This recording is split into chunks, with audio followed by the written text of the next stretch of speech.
Potions and all the magic just for a while.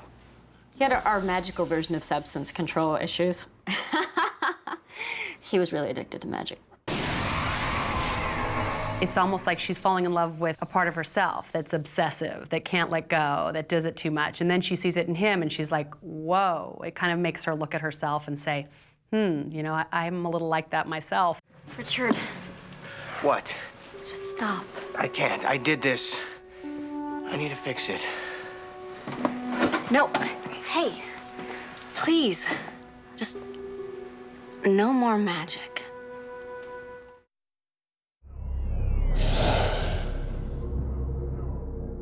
I better call you back. Hi. I hope it's okay. I just wanted to get started. Leslie? Surprise! She thinks of herself as this, woman who knows everything there is to know about, relationships and love. And in comes this man who has an equally unique take on relationships, but from the male perspective, which gave them a lot to bicker about and was the basis for the stories that we had. There was some good advice in there, considering you're a guy. Well, thanks. I think. He was a challenge for her because he was charming and sexy and so funny, yet he was horrible to her and just loved tormenting her and knew he was, he had her where he wanted her, and she was so frustrated by him. When they walk in to meet Nick Lachey the first time, he's under a spell, and as soon as he sees him, she starts to fall in love. So she starts chasing him around the office and ends up kissing him. The tension building to that kiss had been building so long, and they were so giddy by the time they actually kissed. It was pretty funny.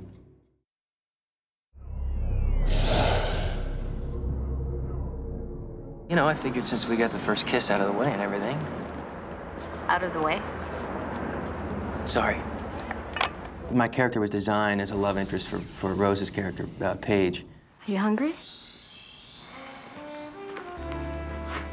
Starving. I think we should go then.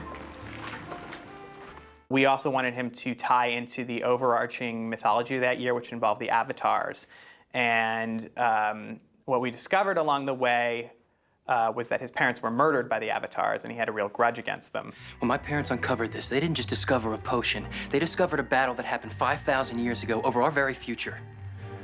They fought the Avatars then, and we gotta fight them now. He came in and plunged in full bore with full enthusiasm and won both the respect of the actors and of the crew. I really liked Kerr, and I loved his character, and she was in love with him.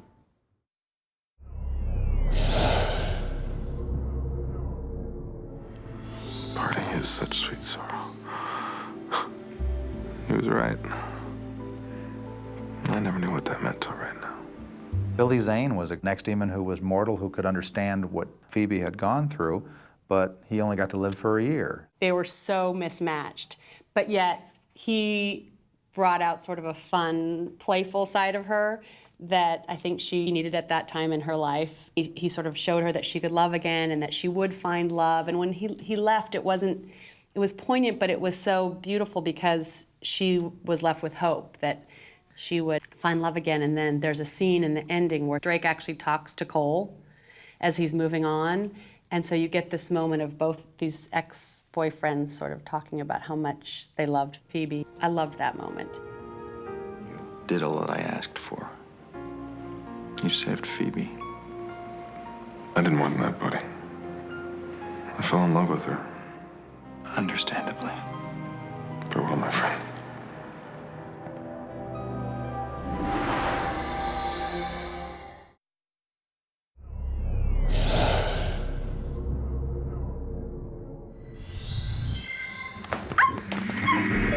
You don't need to fight me, Phoebe. I'm on your side. Like hell you are. He's been sent down by the elders to find Phoebe love and the children that she was promised to have, and he ends up falling in love with her. Because I love you, Phoebe Hallowell.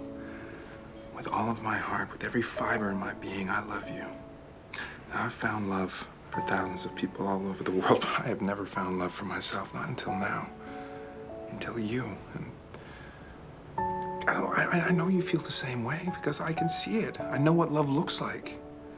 And I am not letting this get away from us, Phoebe. And that was the Elders' plan the entire time, so it worked perfectly. We're supposed to fall for each other and have these beautiful children and get married. Phoebe falling in love with Cupid. I thought that that was really sweet.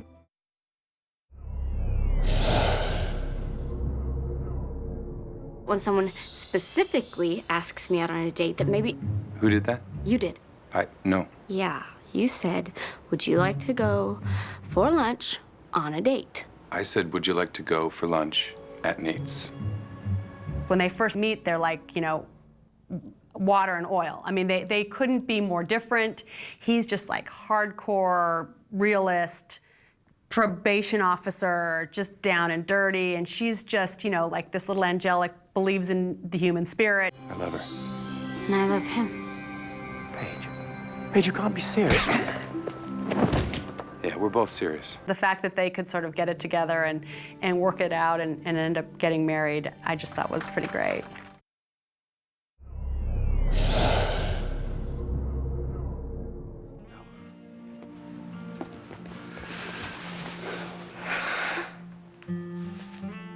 I think if there's probably one relationship that defines Charmed, it is the Piper Leo story. You have two people who are destined to be together, and they are the heart and soul of the show. Very early in season 1, Leo arrived posing as a handyman, and then it was later revealed to them that he was in fact magical, in fact the White Lighter, their guide, and Piper and Leo fell in love, and he had to choose her love over being a White Lighter / elder. When he jumped off the bridge and became human, he took literally a leap of faith. That's the true romantic love. I think that's what, you know, sort of the archetype of what we all want. They had a real chemistry, and when actors have that kind of chemistry with one another, when it just makes that story, that relationship on film that much more believable. And there's something about Leo in it. Leo dies. She'd seen him, had him die so many times before, you know, they've been through these moments, and every time they were able to make it real and honest and like it never had happened before. Leo? Leo, come on. These are those moments that you really live for as a director, is to watch these talented people do their thing. Brian was with me for so long. It was like, you know, we had that one part in the last season where he wasn't there, and it was literally like I was missing like my right arm. Piper and Leo's relationship was sort of the emotional core of the show. I always wanted a happy ending for Charmed, and you can't have a happy ending without the Piper-Leo relationship working out. And at the very end of the show, at the very last thing we see, are old 80-year-old Piper and Leo climbing the stairs, going up to their bedroom.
The Book of Shadows was an entity in itself.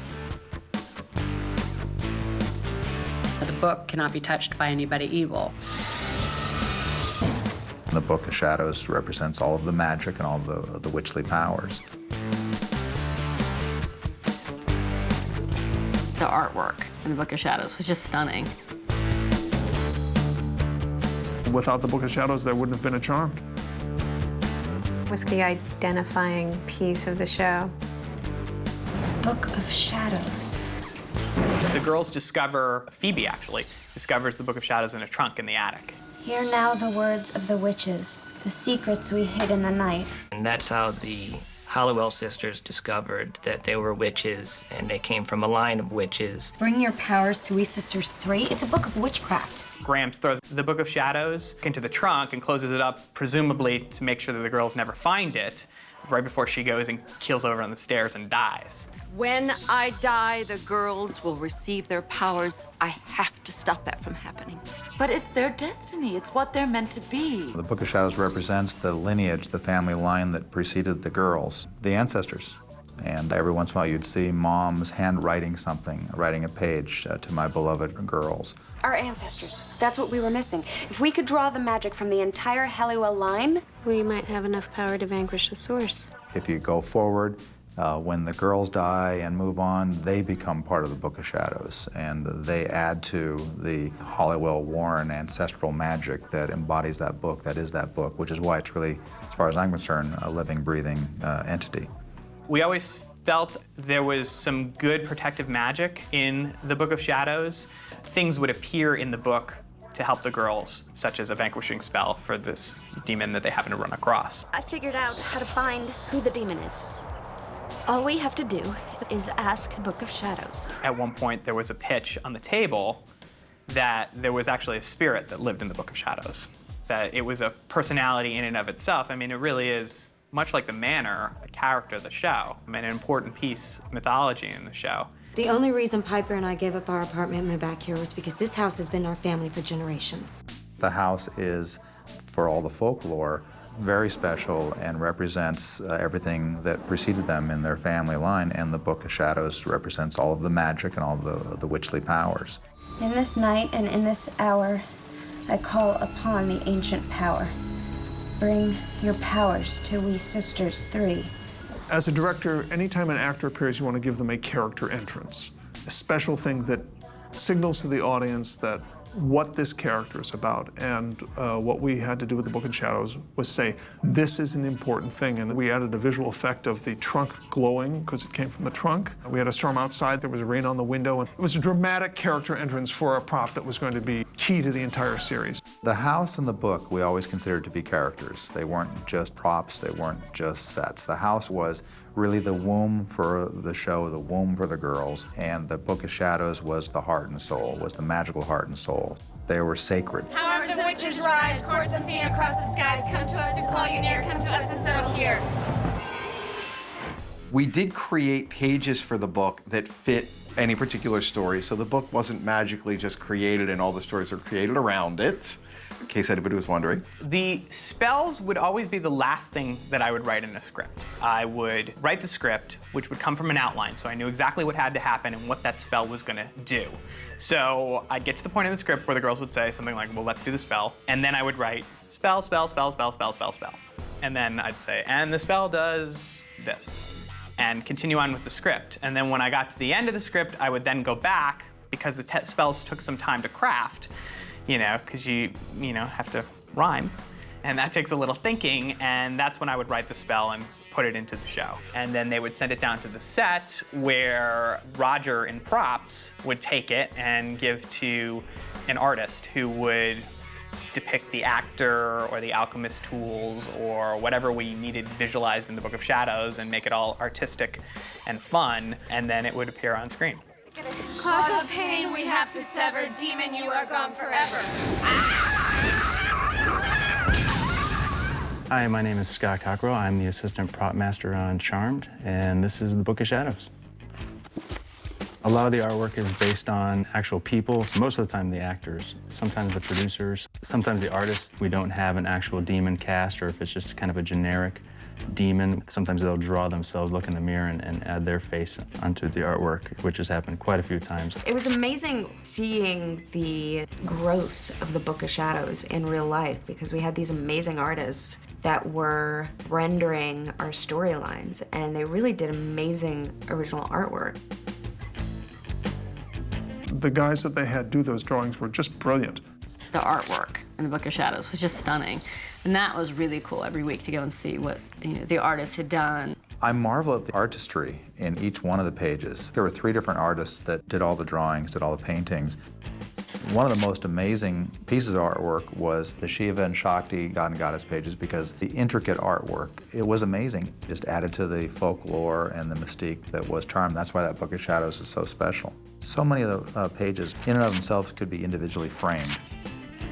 I can't get over how big this book has gotten. It was a lot of fun to thumb through the book because once an episode was completed, they kept those pages in the book. The book kept getting thicker and thicker with incredible drawings. It was a beautifully bound book, just as you see it in the show. It just sat on that stand almost as if magically you couldn't pick it up and walk away with it. It really is a stunning book. And we'd have Make-A-Wish kids come a lot, and so then I would always make the prop guys go and unlock it because it had to be kept in a safe. It was very, very valuable. It was singular most prized prop on the set. Rose was brand new. She was like brand new baby on the show. And she's writing her lines in the book and just kind of like doodling, because to her it's just a prop. And actors, sometimes we do this with our lines. And I kind of went, oh, what are you doing? Because at that point it had become an integral part of the show and important to me personally, and I was like, you can't write in it! Let the object of objection become but a dream as I cause the scene to be unseen. But it was also really quite heavy. It really is what it looked like. But we got a lighter one because it was so heavy. Rose would be trudging down the stairs and go, God, this thing is heavy! So we got a lighter one. We got one that we could throw around. Someone was after the book. Demons are always after the book. What's new? Hey, we're in here. We made the Book of Shadows? What, no picture? Danielle Cerrone wrote the episode Power of Three Blondes. And to me, that was like the greatest thing that ever happened with the book, because here 3 bad witches, warlocks, figure out how to get their hands on the book. And the book was such a character in that show. And the fact that these girls could figure out how to impersonate our girls so well that they could actually touch the book, because if you have any evil in you, you can't touch it. Told you it wouldn't work. And they finally get it down to where they can actually touch the book, and they banish the girls from their own house. Okay, this is not good. We're standing in the home of the Charmed Ones. We got their powers. We got their book. And it really shows you how powerful this book is. Don't worry, this bimbo couldn't hit the broadside of a beauty parlor. Check out that dye job. How dare you! Hear these words, hear my cry. Spirit from the other side, come to me, I summon thee. Cross now the great divide. Grams. Losing Prue, learning about another sister. This is your path. It's your destiny. My favorite moments were anything emotional connected to the book. The show was really about family, and that book represented family, and that even when we as producers of the show couldn't afford to hire the actors that we wanted to bring back, but we wanted to use something as a touchstone that was a great object that we could use to kind of bring back the feelings of those people. Impressive. Most impressive.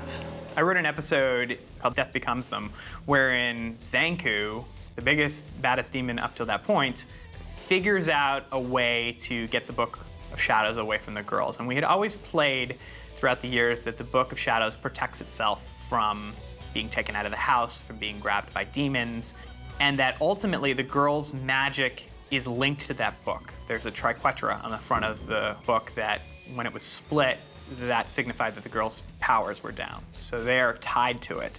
The triquetra. It's us. It's on the cover of the Book of Shadows. The power of 3 will set you free, which we complained about having to say every time we had to say it, but basically that's what the emblem means. We'll face them together. Do you remember the spare board? The inscription on the back. The power of 3 will set us free. What Zanku figured out was that if you disempowered the girls by making them emotionally vulnerable, and in that case it was bringing back the undead innocence that they had lost over the years. Don't you recognize me? Inspector Davidson. They would become vulnerable, and the book itself would be vulnerable enough so that he could grab it. Why did he vanquish the alchemist himself? I don't know, maybe there's something in the book.